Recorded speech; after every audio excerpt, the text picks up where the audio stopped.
téléspectateurs, ça dépend de l'ère à laquelle vous nous suivez partout dans le monde.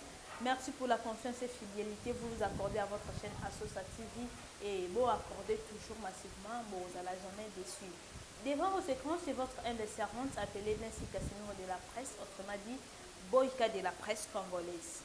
Aujourd'hui, je ne suis pas seule à mon plateau, je suis accompagnée d'un artiste et comédien Boyek Nabanda Kunabino, dont je ne peux pas dévoiler la secret. Bino Moko Bokoye Basoki Azanani. Avec lui, nous allons parler actualité. Oezole Karamboka. Et à quoi il s'agit vraiment mini à la base il y a matanga macha ko yezo sala ke non matanga macha ko de jusqu'à la présent. Sans plus tarder, je dis bonjour. Bonjour la grande dame du monde, madame la journaliste Blessing Maman Chocolat. Donc Boyka de la presse en ligne à travers l'univers presse congolaise en secret. Bonne santé maman Alessandro. Donc par la grâce de Dieu, santé ce que commis bien, ou bien que bataka ngana mbasu, babwakela ngana mbasu toujours pour na défendre kaka ba droit, on a message na défendre théâtre pe na ba droit artiste congolais finance congolais. Maintenant par la grâce de Dieu, je me comporte bien madame Blessing. Maman Alessandro balance na biso boye batise tozana nani na plateau. Parce que bah mon encore c'est déguisé à cause ça va pas des temps bah nini bah il le voit na scène là comme ça bah reconnaître côté.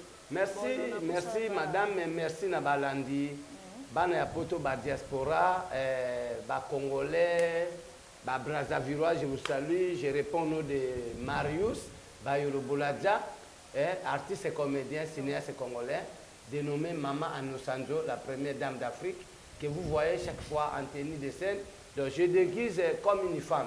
Maman Anosanjo, c'est moi en personne, Marius Bayolo Boladja. Donc je suis coordonnateur général de la PACOSICO. PACOSICO, vous savez, c'est une plateforme des artistes et comédiens cinéastes congolais. Fidèle internaute, vous voyez qui vous allez vraiment à la plateau, donc vous voyez bien puis la bande.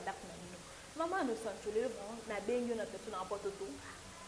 Aurait bien titre à émission na la dis-moi tout. Donc oui, ça va mieux surtout bon bilangue de côté. Donc par exemple, secret bon maman doit y ça maman mieux. Maman Anosanjo na moni le roi prophète. Tout na point. Bonne madame Blessing. Voilà. Dernièrement l'émission a concert Nangai Mika.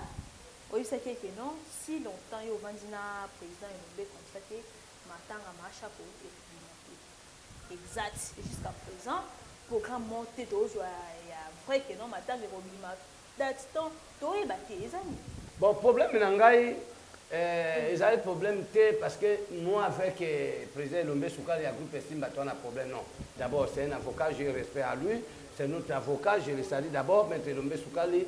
Vraiment, problème est il y a deux structures, il y a le Zaïko Kamba, l'association, il y a un groupe de théâtre, il y a un artiste indépendant. Donc nous avons à peu près 10 associations. Mais il y a une plateforme. C'est ça que nous appelons PACOSICO. Notre devise, c'est PACOSICO, nous du projet PACOSICO intérêt général. Problème est nous avons une association, Oyo et Kamba, artiste et comédien cinéaste congolais. Na kombo ya NTPC Simba na président Massoud de Brende que Sisali Yalaka, il n'y a pas de problème dans ce sens.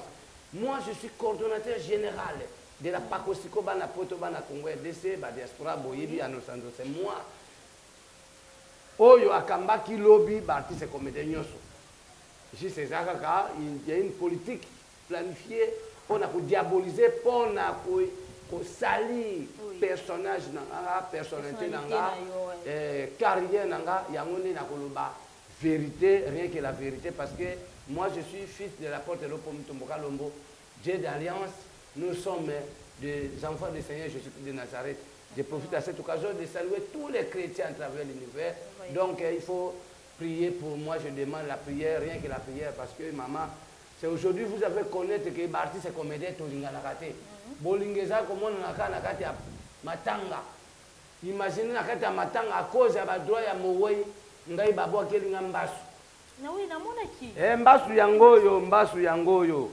Malgré tout et si ceux qui caméramen à cause yangoyo. Donc ezali pona koyo ki sa satana soni. Bana satana ba immoraliste bato bana ba petit esprit tala souci na bangeza ki lokole katana na kufa na kende isusu matanga te po bali ya mbongo. Mais Nzambe azali toujours Nzambe ya maloba. Atika koloba te ça ka kokisa. Seigneur. Qui a dit que c'est Massoum de Brendé qui a la tête des artistes et comédiens congolais. C'est faux, assez faux. Motako Saote a président de l'association, il y a NTPC. Il y a membre de NTPC. Donc, il y a des groupes. Non, tu as 10 associations, mais plateforme est à Moko. Oui, mais si tu as Mboka, je profite à cette occasion de saluer le président Athéna Samboka Labiso, son excellence, le président de la République, Félix Antoine Tshisekedi Tshilombo, Fatih Beton, l'homme du changement, l'homme d'état de droit, alobaki ke mokonzi azali nde mongamba, nde le président Massoum alinga oza mongamba te. Alinga okita po ni kaka ye. Non, non, au contraire, toi na démocratie ma soeur.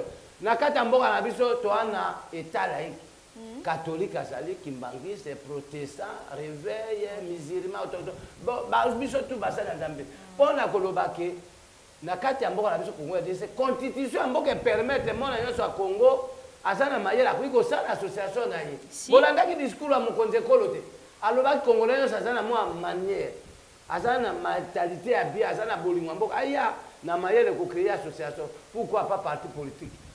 Donc na mokuse ba association comment dire tozana NTPC tozali président Massoum azali président NTPC oyokaki même lobo eleki babengaki président Fiso c'est impoli.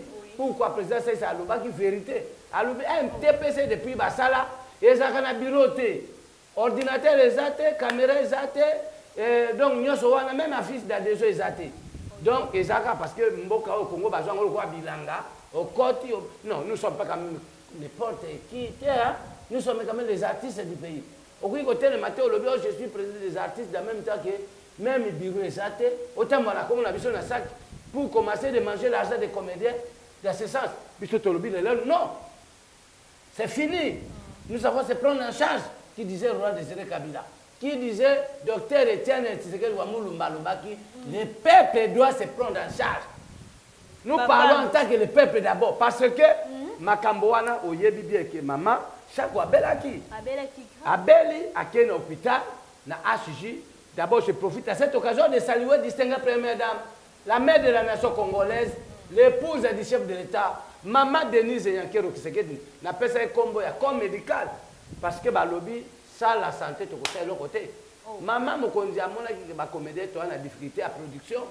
Na kata mboka na biso tozala ba homme culturel te oyo ba défendre théâtre te lokola pona ko produit toi na usine te oyo ba produire théâtre na biso c'est ça toi na ba difficulté même na social côté à santé de maman Denise Nyankero Kisekedi amonaki passe wana nde azui biso en charge azwaki quelques artistes oyo dans le premier temps j'étais aussi parmi ba bénéficiaires tous en a carte d'assurance santé maman chaque traitement na yango wana mais problème ezali maman chaque ba opérer le 25 mai opération elle est bien balongolaki mino 3 côté à likolo bon na moment wana nde maman chaque afana na ndako aye ko zongo na hôpital pour basala check up le 14 juin basala opération le 25 mai aye ko zongo hôpital le 24 juin le 14 juin era komi kuna bayambi ye un peu moi à l'enterre ezalaki bayambaki ye akomaki 9h baye koyamba ye 16h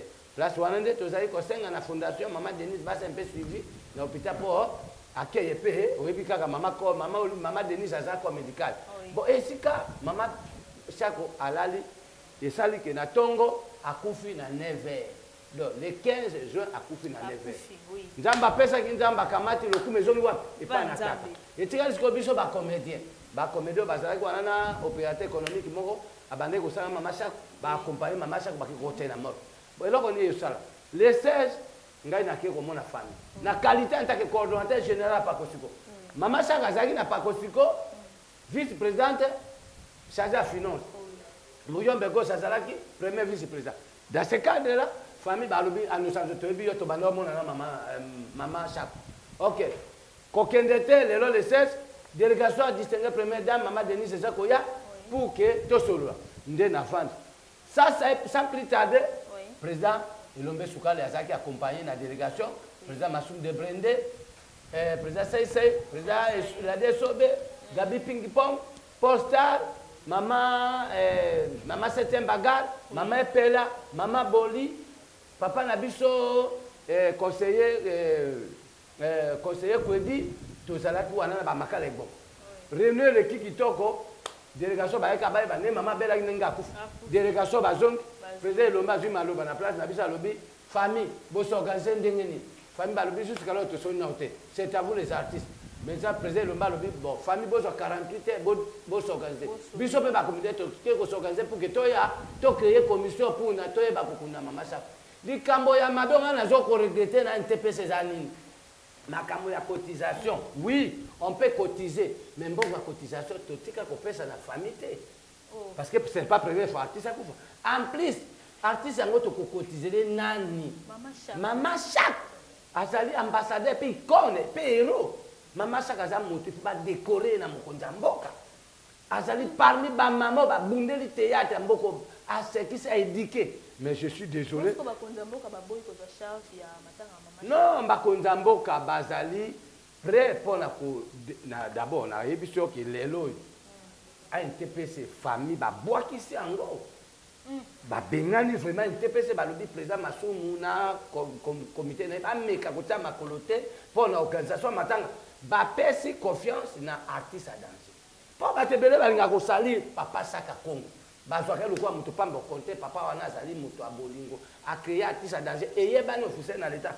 Ce n'est pas dit première fois maman Iwaso grand sœur maman Saka kasa kufa mais artiste à danser n'a pas continué salaka ba démarche ko kende comme on a ministre à l'époque il y a gouvernement premier ministre honoraire Chibala ndet l'état pesa kimbongo 55 millions de ba honoraire ki mémoire ya maman bon ndenge ni comme makambo ya maman Saka comme président Masuma Lobio to cotiser ba $20 ba $10 mais ça attends l'état au salaire mais bino te faut que ça les droit na bino bon ceux qui to ko sa cotisation na biso comme d'habitude des ali ceux qui cotisation wani koki to ke kotiki la famille pona ko consommer bango parce que ce n'est pas première fois maman to cotisera mais et qui n'a raté cela veut dire et sous kaka to louer transport to ke kolia après cimetière après si famille ba sokelo côté ba to ba kufa ndele ah yango wana moni ke famille ya mama Shako baza ba kinwa ba kongole ba landilaka makambo oyebi ke na matanga mindondo makelele bimaka pona mbongo matanga ya Dalidi Kambala makelele bimaka oyebi ke matanga ya viena biso Roger Vika Mundweri matanga bimaka makelele bimaka da tout ça ba famille ba lobi yango na sengi na ba famille so biso batise comme moni distingué première dame Nzamba Pambola maman Denise Yankerkisked atinga ki délégation na ipo ba ya komona famille na moi avelon pe maman ozomona Boyka de la presse congolaise donc maman mais est-ce ce qui maman Denise a consolé famille à maman Chak est-ce mbongo wana ezande mbo ifuba somba seke bakunda maman Chak bana poto ba congolais jamais ndemo pe na maman Olive pe atinda ki ta velon pe na ye mbongo des alliés assistance baza ko yango wana moni bana kisasa bana ya Congo RDC pona koloba na mokuse ke na ngonga onde na zoloba boy matanga ya mama Shako c'est ministre de la culture a mama Foural nde aza la tête na famille na président Chaka Congo a NTPC makambo ya matanga bu pia émission nanga dis-moi tout maman Losanzolo bakande ba vérité mama Blessing mingi olobezate webike beauté na yo ezo sala ngai plaisir parce que nzamba kilo na minere ya mboka oyo donc yonde o balobaka leader ya ba mama na kati ya presse ya Congo Boyka Maman Chocolat et l'ongloka sous sa maille. Bon, mon cher téléspectateur, je salue mon boss PDG Welner Pindi en passant. On a fait si Denis mon solo. Derrière la réalisation, on a fait si Mbote. On a fait si caméraman Nangaï Mbote Gédéon. Et maman de Sandy, je dis ça dessus. Obima qui n'a TV n'a pas hamo ou ma casse. Hein? La TV pendant tu dis oh, y'a on a osé incarner maman Baloson Bouendeni. Donc ton boss on a dit maman Baloson. Mais du coup, pour avoir des critiques, bon. Merci Namotuna. Chaque motuna est en réponse. Maman Nazali artiste assis la raté. mais tantôt pe comme on dit l'artiste ne meurt jamais akufaka pe te eza kaka période mama nozali naza artiste oyo natambolaki na mama Olivier Bekabila première dame honoraire mama ya bana Res Kabange napesi mbote mais eza ba problème politique yango nde toza koyebisa bacongolais bayebaka kaka ke chaque chose a son temps biso toza baambassadeur nous sommes pas des politiques toza mpe na couleur politique te parce que bato baolandaka bayebi ke mama Nosanzo abandaki kosoutenir président sortant sénateur en vie lelo tozosoutenir Fati Beton oui maman maman Olive non maman Olive d'abord azali non problème nange ezali badiabolizani ngai balobi naza traître tala ngai na traître te tala awa tozali bakosikoyo yango monsieur le cameraman benda mama Nosanzo asila te awa le 27 mars ya 2018 nazali koremettre diplôme de mérite epai ya bagrande dame oyo basali fierité ya théâtre congolais yango mama napesa bamama pembele bamama shako bamama bipendu me nayebi biso oyo bamama boka bamama epela napesa mama Nosanzo okende oboya ndenge en plus non mais artiste azana âge artiste pe azana sexe non biso ngai naza cordon général mpona koloba na mokuse ke ezali baproblème politique mais distingue première dame mama Denis ye moko aye komonaki ye azali mama ya nation ke ezazwa badiabo ezali bakombata mpe baye kocomprendre ke mokonzi ya mboka ayaki mpona kolite mpona baantivaleur donc azobengana baantivaleur atika bavaleur pour ke mboka na biso ekende liboso Maman Nosanzo, New Look, retour système. Karaté Bokomona, CCBB, compagnie cinématographique, biso na biso. Nazo lukape soutien quoi. Na sengi pena yo maman parce que yo zama na figi télégénique. Donc so benga des symboles de la presse congolaise non tout le longue zanga maquillage pour yo so ko na cinéma parce que mboka na biso zanga ngane ba actrice oyo bazai ko incarner. Yo moko za incarnation de la beauté. Nzambe akelo ozana na bavana kata nzoto no ozana mama oyo azana kobat na nzoto azana yanyu na zengle na cuivre na or na diamant na mboto dernier mot na mai dernier mot de la dernier mot na ebisi kaka président Massoum de Brende ngana to problème to a président na biso pe ngai na za cordon na yo tokuta na to solola makambo ya kofunda président l'état za pona biso matanga sikoyo kobima jour nini non matanga ministre asalobaki akopesa déjà ministre a budget lettre kendeki na finance eke na budget soko olingi oyebake matanga date kobima il faut ka ministre ya culture na famille na chaka kongo na ngai antpc te antpc lisusu te mpo bango batelemelaki biso mpe tozongesele bango numéro de téléphone ezali 00243 code ya mboka 81 93 47 75. Je répète 00243 code na biso ya EDC 81 93 47 75. Autorité morale Lita Bembo. Vient nga président Pirosé Ikura ba correction sans oublier Baba Mongita Nguma na pesi bino tu bana poto fondation Grâce Monde ingaye basango sobali fiki mama Judith Ngoma. Chers téléspectateurs, merci pour la confiance, la fidélité au message copé sur ma chaîne Amino. Nous sommes déjà à la fin de notre émission. On fait que aussi ici que le mignon surtout maman le sangai ici mignon surtout. Donc à respecter cette émission on a dit moi tout. Donc à ici on comment parce que mignon surtout bon maman qui derrière matanga machako. Donc comme vraiment na suka émission na biso nazana ba torope sa mbote bien vraiment lelo na pesi ba o ngambote déjà et ceux qui nous ont besoin de témoigner à la prochaine épisode. Bye.